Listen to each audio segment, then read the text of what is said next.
Maari kayang maging Moises ng ating panahon si Donald Trump. Tingnan natin ng mas malapitan. Nakakuha ng suporta si Trump mula sa mga puting evangelical noong 2016 at 2020. Pero noong huling bahagi ng 2024, bumaba ang suporta sa kanya mula 77% hanggang 60%. Ang kanyang mga paninindigan sa aborsyon, karapatan ng LGBTQ+, at mga napili sa Korte Suprema ang nagdala sa kanya upang maging bayani para sa marami.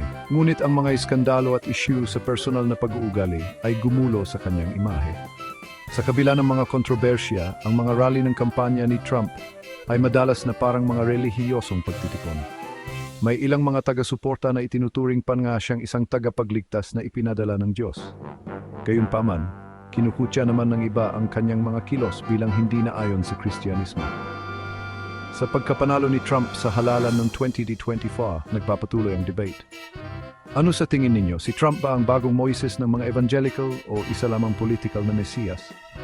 Iwanan ang inyong mga saloobin sa mga komento.